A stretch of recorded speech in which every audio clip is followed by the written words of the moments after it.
Bienvenue dans un nouveau numéro de Phase S, la web émission dédiée aux séries cultes et à la science-fiction.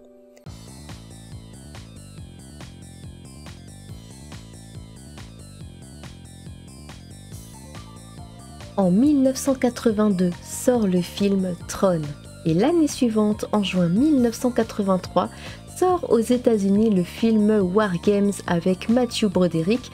De ces deux films va découler une mode de l'informatique qui est en plein boom dans les séries télé. L'une d'elles que nous avons déjà traitée dans Phase S fut Les Petits Génies, une autre sera Ottoman. C'est d'elle que nous parlons aujourd'hui dans notre émission numéro 39.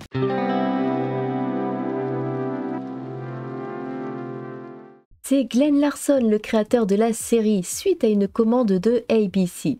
Ça tombe bien, Larson a vu Tron et est ami avec le producteur du film, Donald Kushner.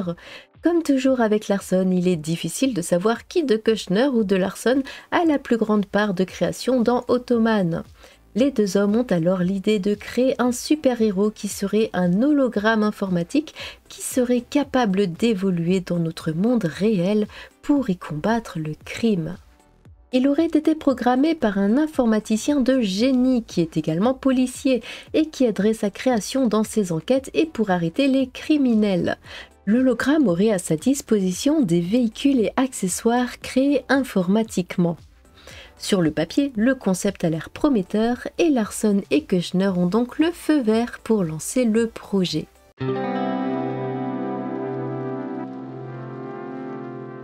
La production de la série ne pose pas trop de problèmes car c'est Kushner en personne qui va la produire avec son associé de toujours Peter Locke via leur maison de production qu'ils ont créée en mars 1983. Après Ottoman, les deux associés continueront de produire des shows pour la télévision. La 20th Century Fox Television sera partenaire avec eux sur la production de la série. Mais il faut trouver les vedettes de la série télé. L'intrigue sera dirigée autour du duo principal, le héros Ottoman et son concepteur Walter Nebischer. Pour Ottoman, un jeune acteur nommé Chuck Wagner qui vient d'avoir 25 ans sort tout juste d'un soap-opéra nommé General Hospital. Son agent a reçu le script de la série et encourage Chuck Wagner à aller passer l'audition. L'acteur raconte qu'en entrant dans la salle d'attente pour le casting, celle-ci était remplie d'hommes plus beaux et plus musclés les uns que les autres, et qu'il pensait n'avoir aucune chance pour le rôle. Heureusement pour lui, son audition se passe bien et Glenn Larson le retient pour le rôle. Chuck Wagner n'aura pas une grande carrière télévisuelle et après Ottoman, on le reverra dans de petits rôles comme par exemple dans Dynasty, Matlock, America 3000 jusqu'en 1994 où visiblement sa carrière s'arrête. Il reprendra son rôle d'Ottoman, ou plutôt d'hologramme, en 2017, le temps d'un téléfilm sorti en vidéo nommé Hewlogramme, mettant en vedette David Hewlett. Chuck Wagner est marié avec Susan Wagner avec qui il a eu 2 enfants. L'acteur a aujourd'hui 65 ans. Pour Walter Nebischer, un certain Desi Arnaz vient juste de tourner un film nommé Le Manoir de la Peur et de revenir d'Angleterre lorsqu'il reçoit un appel de son agent pour savoir s'il serait intéressé pour passer le casting d'une série nommée Ottoman. Il reçoit le scénario et d'après l'acteur tombe immédiatement amoureux du rôle. Desi Arnaz Jr. lui non plus ne fera pas de grande carrière et après Ottoman, il fera lui aussi quelques petits rôles jusqu'en 2010, chantera dans des émissions jusqu'en 2008 et produira 1 ou 2 shows dont un en 2021. Desi Arnaz était marié à Amy Arnaz jusqu'à sa mort en 2015 et avec qui il a eu un enfant. L'acteur a aujourd'hui 70 ans. Ses parents étaient très connus pour la série I Love Lucy qui médiatisèrent la naissance de leur fils. Le fait que sa mère soit enceinte fut même intégré dans le scénario de la série. Le duo principal est donc formé, 3 autres personnages secondaires vont graviter autour d'eux. Tout d'abord Roxanne Caldwell, une collègue de Walter pour qui ce dernier a le béguin. C'est Heather McNair qui est choisie pour le rôle. Elle a passé l'audition le même jour que Desi Arnaz et les deux partenaires à l'écran s'entendent bien. Parmi les prétendantes au rôle, c'est elle qui est retenue pour le plus grand bonheur de Desi Arnaz. Là aussi, Heather McNair fera juste quelques petits rôles dans K2000, Supercopter, Amour, Gloire et Beauté ou encore Highwayman et d'autres séries jusqu'en 2010. mais rien de transcendant. Il n'y a d'ailleurs pratiquement pas d'infos sur elle et nous ne savons pas ce qu'elle est devenue aujourd'hui. Viennent ensuite Robert Lansing dans le rôle du lieutenant Jack Curtis, très connu pour son rôle de contrôle dans la série The Equalizer et qui incarnera un collègue policier de Walter qui enquête sur le terrain. Walter sera amené plusieurs fois à sauver la vie de Jack avec l'aide d'Automan. Lansing a eu une belle carrière jusqu'à sa mort en 1994. Il était marié avec Anne-Cécile Aird avec qui il a eu un enfant. Si Jack apprécie Walter, ce n'est pas le cas du capitaine Boyd, incarné par Gerald Holosling, un grand nom du petit écran, surtout connu pour son rôle du lieutenant Riker dans la série The Rookies. Il a continué sa carrière après Ottoman jusqu'en 2008. L'acteur est mort en 2015 à l'âge de 94 ans. Il était marié avec Meryl Holosling avec qui il a eu 2 enfants. Il faut maintenant créer les effets visuels et toutes les armes et accessoires dont va se servir Ottoman. Et pour cela, il va falloir de coûteux effets spéciaux. D'emblée, la série va coûter très cher à produire, probablement l'une des plus chères à l'époque. On parle d'1 million de dollars par épisode, à peu près le même tarif qu'un épisode de Supercopter à produire. Pour l'effet visuel du costume d'Ottoman, conçu par Jean-Pierre d'Orléac, rien que ça, il était entièrement en spandex, un tissu très élastique et très utilisé dans les séries des années 60 à 80. On reprend le concept de la technique utilisée dans le film de Superman de 1978 avec les habitants de la planète Krypton. Ainsi, de minuscules billes réfléchissantes sont incrustées sur tout le long du costume, qui peuvent refléter 100% de la lumière qu'elles reçoivent. On y ajoute alors des plaques réfléchissantes hautement polies pour donner l'illusion d'un hologramme. Une lumière très forte et un miroir orienté à 45 degrés sont alors placés aux côtés de la caméra. La forte lumière est alors projetée sur le miroir qui la renvoie sur le costume de l'acteur. La lumière ainsi réfléchie par les milliers de billes lumineuses est alors renvoyée directement sur la caméra, ce qui fait que tout ce qui est autour du costume est moins lumineux. Il ne reste plus alors qu'à faire un négatif de la pellicule qui permettait alors d'incruster ce que l'on veut sur le costume. La société 3M, qui est responsable d'une partie des effets spéciaux grâce à la technique d'incrustation du chroma key, termine alors le travail en améliorant et accentuant encore l'effet sur la pellicule. Ainsi, outre l'effet d'étoile bleutée du costume, il pouvait incruster des images ou tout ce qu'il voulait sur le costume. Technique très ingénieuse et très onéreuse. Le seul problème était parfois les yeux rouges qui étaient corrigés en bloquant la lumière renvoyée sur les yeux de l'acteur. Pour l'époque, dans une série télé, c'est une réelle prouesse technique, ni plus ni moins. David Gerber, qui était là aussi pour les effets spéciaux et qui avait travaillé sur la série Galactica 78, réalisera les trucages pour le curseur et sur les véhicules. Pour la Lamborghini d'Ottoman, il s'agissait de la Countach LP400, qui en réalité était la véritable voiture de Glenn Larson. Les scènes de conduite dans les rues de la ville étaient filmées au ralenti, puis diffusées à vitesse normale, ce qui donnait l'impression que la Lamborghini glissait sur le sol. Pour la Lamborghini, d'ailleurs, lorsque l'on voit Chuck Wagner au volant de celle-ci, il a en réalité rarement conduit la vraie voiture. C'était souvent une maquette sur le plateau sur lequel ils enregistraient les scènes et où ils faisaient le trucage pour les virages à angle droit. Il avait le droit parfois de faire des scènes où il entrait et sortait de celle-ci, mais comme elle appartenait à Larson, celui-ci ne voulait pas risquer de l'abîmer. On avait appliqué sur celle-ci des bandes réfléchissantes comme sur le costume de Chuck Wagner pour les lignes bleues fluorescentes. L'hélicoptère, lui, était un Bell Jet Ranger qui, là aussi, s'était vu appliquer des bandes réfléchissantes et permettait ainsi d'économiser sur la post-production pour les effets. Seul le vaisseau spatial utilisé par Ottoman était une maquette avec du travail de post-production, d'incrustation derrière pour les effets de vol, etc. La moto d'Ottoman et le reste des objets créés par Curseur étaient également des objets réels sur lesquels on appliquait cette bande argentée réfléchissante à différentes épaisseurs pour créer cet effet bleuté propre à Ottoman. Il est d'ailleurs amusant de savoir que pour une série qui était portée sur un hologramme, sorti tout droit d'un ordinateur, et que c'est un ordinateur qui lui crée tout son arsenal, aucun trucage de la série ne fut fait par ordinateur. A noter que Chuck Wagner portait des talonnettes pour paraître plus grand à l'écran, et que celle-ci lui posait des problèmes pour le cas où il devait courir. Aussi, contrairement à Tron, cette fois-ci c'est le héros qui vient dans le monde réel et non qui va dans un monde virtuel. Pour les scénarios de la série, c'est hélas Glenn Larson qui réalisera la majorité de ceux-ci. Sam Egan, qui a écrit pour la série de l'incroyable Hulk, Manimal V 2009 ou encore pour le film Elvira, maîtresse des ténèbres, écrira pour quelques épisodes. Il y aura aussi Larry Brody ou bien encore Doug Hayes. Pour la réalisation, nous aurons surtout Kim Manners qui a travaillé sur la série Supernatural, X-Files, Matt Austin ou encore 21 Jump Street.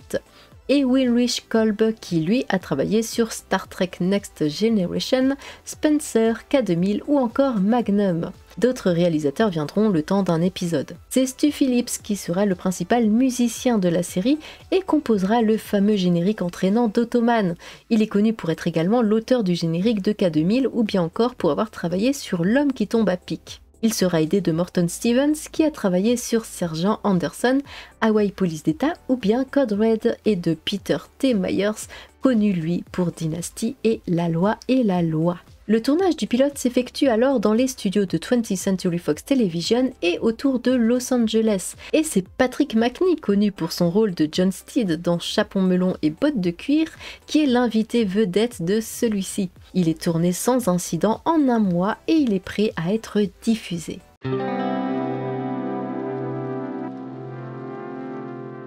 L'épisode pilote de la série est donc diffusé le 15 décembre 1983 aux États-Unis. Le public américain reçoit comme d'habitude un superbe press kit dans leur boîte aux lettres pour leur présenter la série. Elle narre l'histoire de Walter Nebisher, jeune policier et informaticien de génie qui crée des jeux vidéo. Cherchant à créer un jeu le plus réaliste possible, il crée alors Ottoman, un hologramme qui, grâce à la puissance de l'électricité, prend une forme réelle dans notre monde. Doué alors de super pouvoirs et ayant à cœur de combattre le crime, il va aider Walter à arrêter des bandits en se faisant passer pour un agent du FBI, Otto G. Mann. Pendant 13 épisodes, avec l'aide d'Ottoman, de ses compétences en informatique, de son collègue Jack Curtis et de la belle Roxanne dont il est amoureux, Walter va alors combattre les criminels. Ottoman prendra alors la personnalité de plusieurs personnages de télévision ou films, comme par exemple Dirty Harry. La série commence alors à être diffusée et Chuck Wagner, dans des interviews de l'époque, clame haut et fort que la série va réconcilier le grand public avec le monde de l'informatique. Il est très enthousiaste à propos de la série. Et là, il faut se remettre dans le contexte informatique de l'époque, car même si la série est plus portée sur le côté super-héros du personnage d'Ottoman, cela n'en reste pas moins l'informatique, le sujet omniprésent. Revenons donc en 1983. Au moment de la diffusion de la série, le Macintosh d'Apple n'est pas encore sorti. Il ne sera présenté par Steve Jobs qu'un mois après, en janvier 1984. Windows n'existe pas encore sur les IBM PC sortis en 1981. Il y a bien les Apple 1 à 3 ainsi que le Lisa, toujours par Apple, mais l'informatique pour le grand public à cette époque reste une chose très obscure et rebutante. Et même si une partie du public d'Ottoman aime beaucoup la partie super-héros du personnage, la plupart du temps ils ne comprennent pas toutes les références et allusions à l'informatique qui sont disséminées dans la série. Tout comme ils ne comprennent pas à quoi par exemple correspond le fameux curseur, ni pourquoi il avait une communication avec des bruits type R2D2. Le curseur étant un pavé plein qui se mettait à la suite des lettres ou instructions sur un ordinateur en attendant une commande de l'opérateur. Par exemple sur les Amstrad CPC avec le langage du BASIC. De même, en 1983, nous sommes en plein crash du jeu vidéo à peine naissant, et le jeu vidéo est déjà moribond pour le grand public.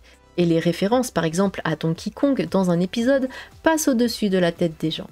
Très vite, les audiences de la série s'essoufflent, et le coût astronomique de celle-ci ne justifie plus qu'elle soit maintenue. Le tournage était d'ailleurs assez éprouvant et faisait en sorte que les acteurs devaient au maximum tourner leurs scènes dans un délai d'1 semaine pour ensuite pouvoir faire les incrustations des effets spéciaux et que cela ne dépasse pas 4 semaines pour le tournage d'un épisode tellement cela revenait cher à produire. C'était Bill Croyer, un spécialiste des dessins animés qui était chargé de l'animation du curseur. Peut-être trop avant-gardiste pour son époque, malgré les vedettes invitées dans celle-ci, comme au hasard Laura Branigan, la série ne sera même pas diffusée dans son intégralité aux États-Unis.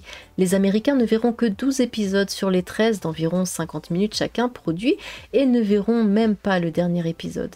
Il faut dire que la série était placée sur le créneau du lundi soir à 20 h et en concurrence avec la très populaire série à l'époque Les Deux font la paire, ainsi qu'une autre série tout aussi populaire que l'on ne connaît pas en France. Comme toutes les séries, Ottoman a eu son lot d'invités vedettes, nous ne vous en montrons que quelques-unes, vous découvrirez les autres en re-regardant la série.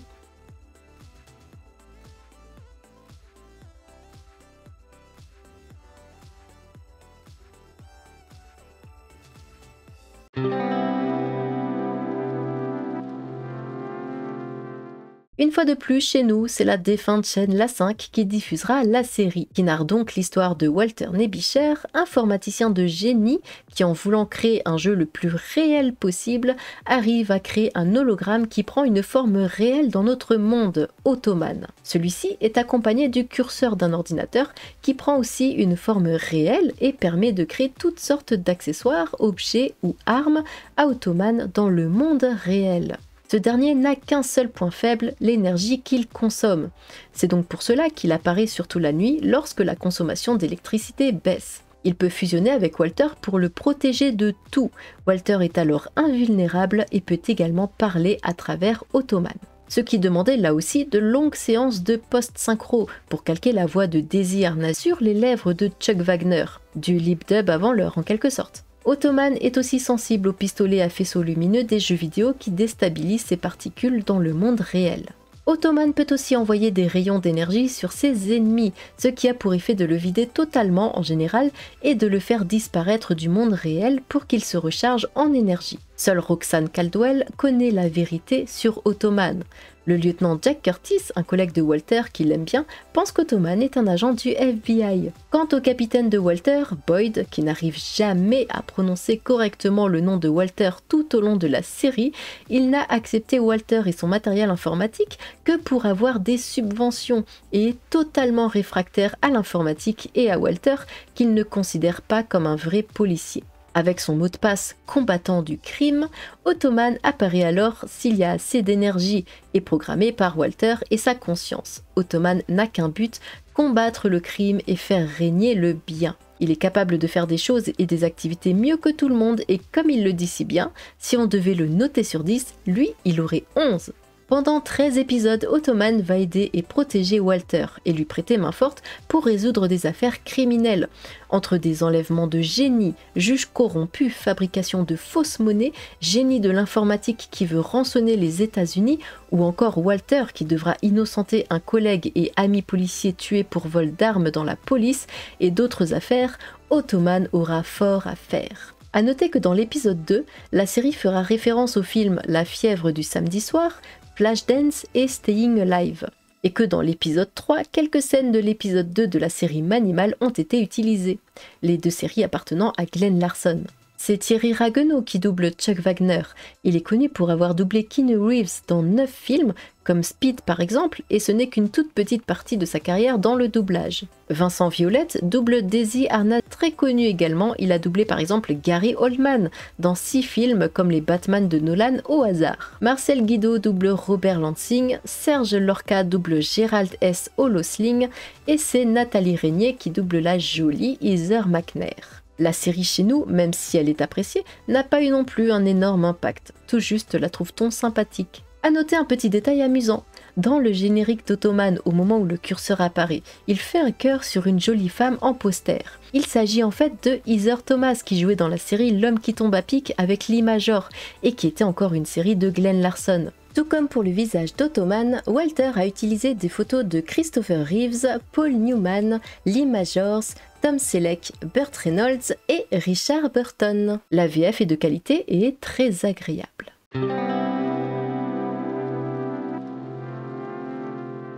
Shot Factory a édité la série en DVD aux États-Unis en 2020 dans un coffret contenant l'intégralité de la série. Malheureusement, c'est du zone 1 et en NTSC. Mais pas que, le coffret contient également une interview du cast principal, ce qui est vraiment intéressant. Dans les autres bonus, on peut citer des photos de la série, une biographie des acteurs principaux et un trailer de la série Manimal. Pas d'édition Blu-ray existante à ce jour. En France, malheureusement, pas d'édition vidéo. Espérons qu'un éditeur aura la bonne idée de la sortir en reprenant les bonus du coffret US.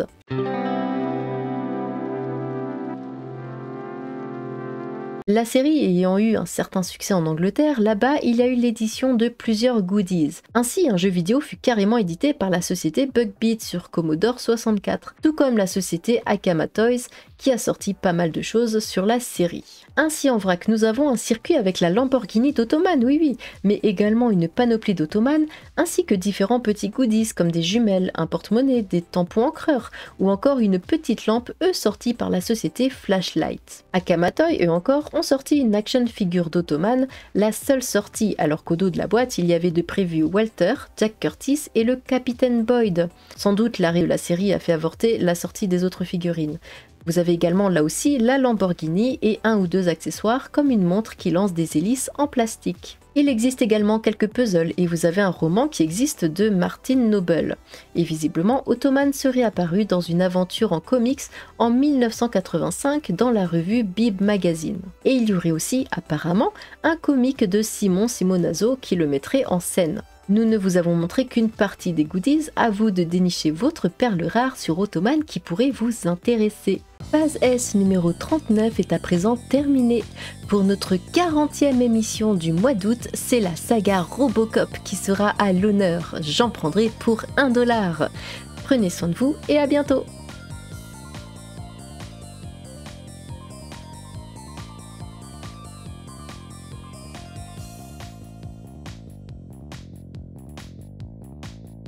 N'hésitez pas à partager, à diffuser nos vidéos et à vous abonner à notre chaîne.